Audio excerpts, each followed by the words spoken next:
Hi there.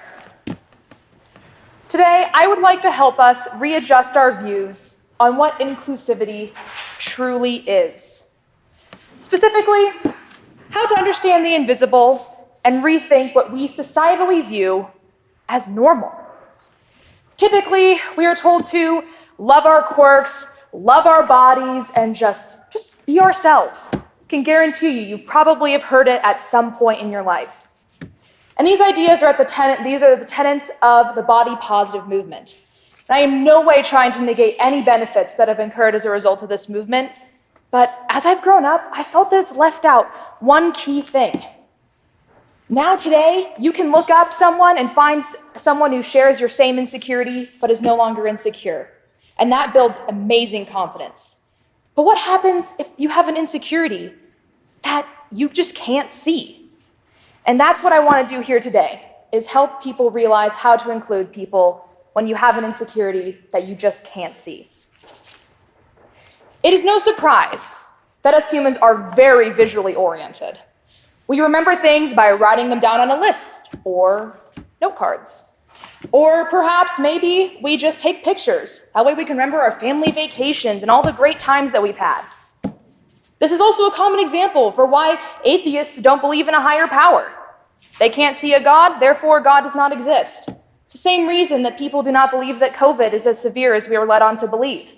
They don't know anyone who's died of COVID or gotten really severely ill, therefore it's not as severe as people think. And while these are two very extreme examples, I can guarantee you probably have at least one key belief that is based on a highly visual aspect. Now, personal ideologies aside, what is the first thing that you notice when meeting someone for the first time? Or better yet, what do you notice about someone when you just pass by them on the street? Maybe you exchange a glance, maybe you don't. For example, are they wearing makeup? Are they dressed appropriately? What's their body language telling me? All of these things are entirely visual based. And they all form that first impression that in every single business seminar they tell you to ace. And consciously or unconsciously, you all are doing this to me as I speak. However, there are a lot of things that you don't notice when you first talk to someone. So what are some things that we think about that maybe you don't see upon meeting someone for the first time? Or even something you have no idea about after someone becomes your friend? Often what I and many other people think about is health. Whether it's your own health, you're trying to maintain a good diet and exercise regularly, or maybe you are trying to not catch COVID. Or perhaps you're worried about someone else's health. Maybe it's your parents, your friends, some other relative. And this is all especially important when looking at the future effects of COVID, which really, we don't really know. Earlier this semester, the idea of the healthcare problem came up in one of my political science courses. We started getting deep into the morality of discriminatory healthcare. Who, if anyone, should doctors not have to treat if they elect not to? Why is the American healthcare system so objectively bad? But then they cut the conversation and say, you guys probably don't care. You're young and you're healthy. Now, normally this would go in one ear and out the other. But because most of the time, they're right. It's a bit of a generalization, sure, but by no means an incorrect one. However, this idea stuck with me because, well, I'm not healthy. Whoa. Wait, what? In your defense, I do look perfectly healthy. I walked up these stairs. I have 4 limbs. I don't have a noticeable speech impediment. You are probably assuming that underneath my shoes, I have 10 toes. And for your sake, yes, I do. But at the age of 1.5 years old, I was diagnosed with a condition called systemic juvenile idiopathic arthritis. Ugh, mouthful, am I right? But you can just call it systemic JIA for short. And really, the cause is exactly unknown, but it affects every single joint in my body. My immune system attacks the connective tissue between my joints, and essentially I have been in some degree of pain as far as I know. And really, you aren't gonna know unless I'm in a hospital-inducing flare. In fact, you can probably bet that you probably didn't know that when I walked up here on stage. Now, despite this, of course, as I said, I am in some degree of pain all the time, but it's normal for me. But thankfully, I'm on medication that does control the immune response, but not the pain. So it's just something I have to live with. But you'll never be able to see it. Really let that sink in. And it's not just me. Just think about all the other things that you can't see about someone. No. Enough about me. My condition is quite rare. So rare, in fact, that I was one of 2 children my age in the state of Alaska to have the same diagnosis at my age. And I was actually friends with her. But let's actually go back to the definition of what inclusivity really means. According to Merriam-Webster, it's being open to everyone and not limited to certain people, of course. When there are people with invisible disabilities, why are these people not included in the conversation? And why are oftentimes it's so difficult to get accommodations that you desperately need to function in society? Unfortunately, it's almost up to nearly 42 million people in the United States have a severe disability, and 96% of these conditions are classified as invisible. In fact, a 2015 estimate by UMass suggests that nearly 10% of Americans have an invisible disability, and half of people in the United States have a type of chronic condition, but it might not be inherently disabling, nor do they necessarily need any sort of accommodations, but still, it does dictate how they function every day in life. So now, what does inclusivity actually mean when we're looking at everyday human interaction and treatment? Usually, it means no discrimination based on race, sex, gender, sexual orientation, age, and usually disability status. You know, the standard language that you hear in all of your HR presentations. Now, while disabilities are, of course, included in this list, thanks to the Americans with Disabilities Act, it is definitely not always prioritized. Oftentimes, many people have to disclose really personal details about themselves in order to get those accommodations. For example, if you're in a wheelchair, people are going to assume you probably need a ramp to walk up those stairs. But I walk up here on stage, you don't know anything that I need. And that you also might be pressured to answer questions about your disability from other people who don't understand. And that all contributes to being stigmatized. People are often called lazy. They say they're faking the condition, that you are overreacting. It doesn't make any sense. And to make matters more difficult, a lot of people check more than one of these marginalized boxes. For example, being part of the LGBT community, or even being a person of color, and sometimes both. All of those compound possible sources of discrimination. Now, let's look at some actual chronic conditions that are very, very common. Surprisingly, I know what I said, my condition is very rare. However, having some type of arthritic condition is actually quite common. In fact, the CDC estimates that nearly 58.5 million people have some sort of arthritic condition. The only difference is that typically, this arthritis is typically a degeneration over time of connective tissue. Simply, your body is just wearing out, wear and tear, it happens. And that's why you usually don't get arthritis until probably your elder years. But my difference is that some arthritic conditions are autoimmune, which is why I've been having joint degeneration since I was essentially a baby. Another extremely common chronic condition is diabetes. The CDC also estimates that 37 million Americans have some type of diabetes, being type 1 or type 2. Diabetes results from a poorly functioning or entirely non-functioning pancreas.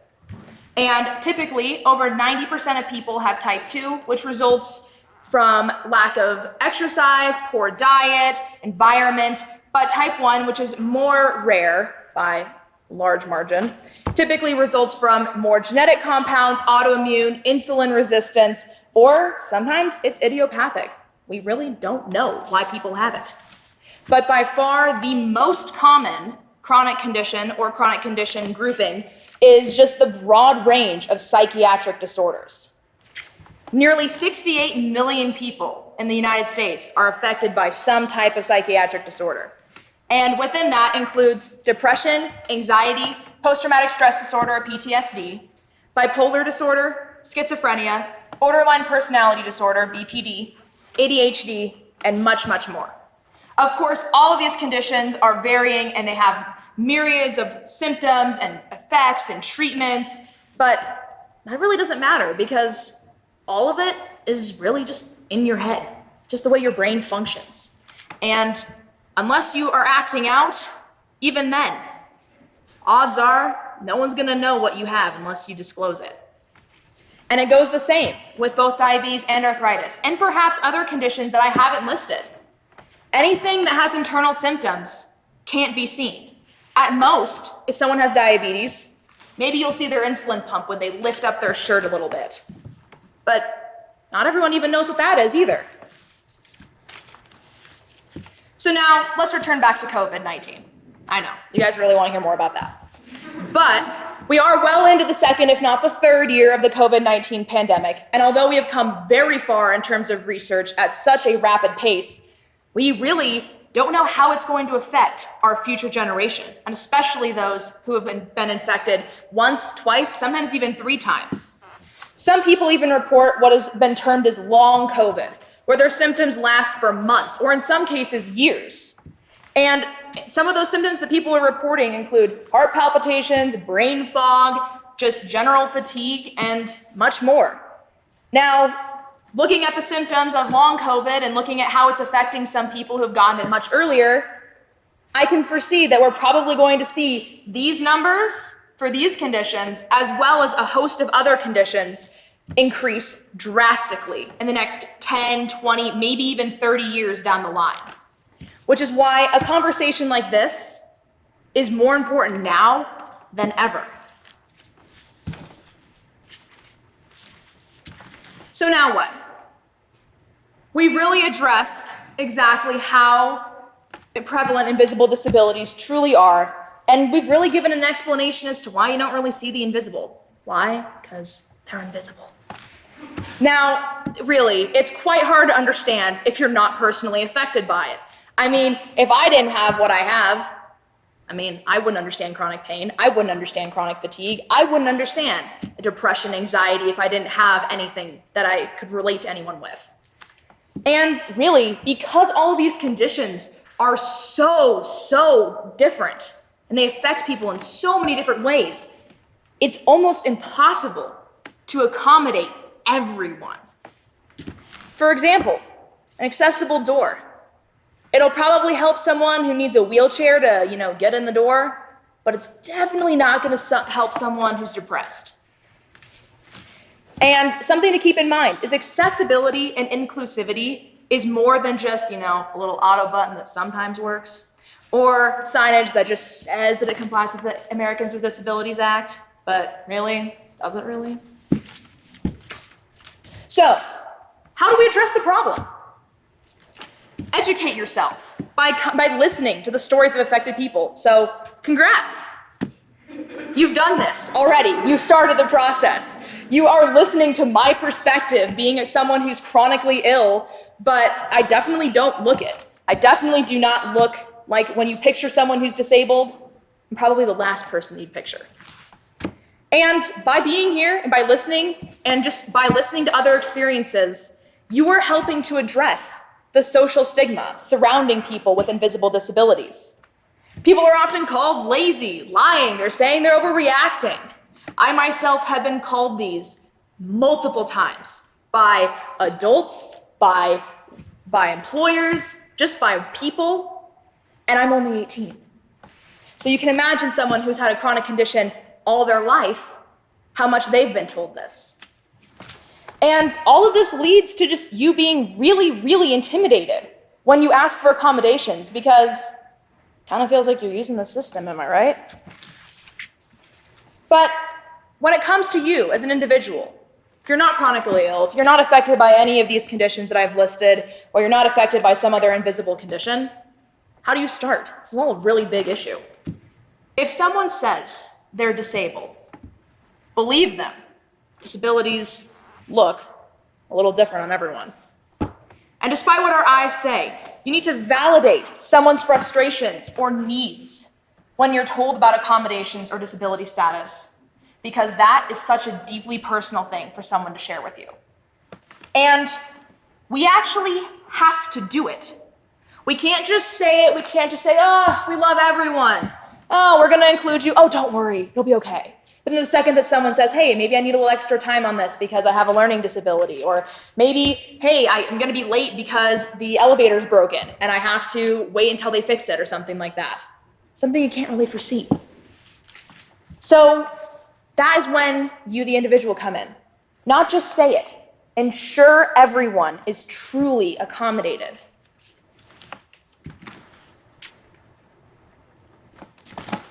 So then, how should we really change our perspectives as individuals?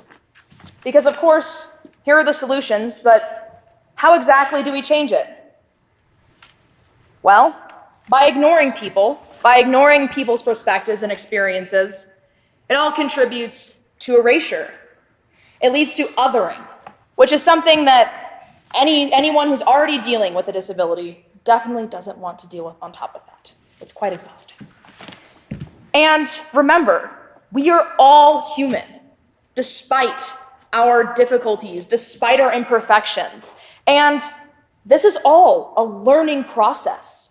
I cannot expect you to just suddenly change your language and just be like, oh, never mind, this one talk that I listened to is going to change my entire perspective on everyone. I'm not expecting that. This is merely the first step of many. And make sure you really listen. Active listening goes a long way, and it really helps someone feel heard. So listen instead of gravitating immediately towards questions. It's another thing we like to do, is we think of something, or we see something, or we hear something that we don't quite understand, and we're like, wait, what? What's this about? Oh, can you explain this? Yeah. Start by listening, and then ask the questions. Understand their condition.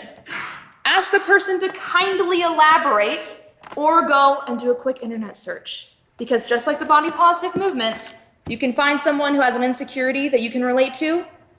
You can also find research on the chronic conditions that they probably have.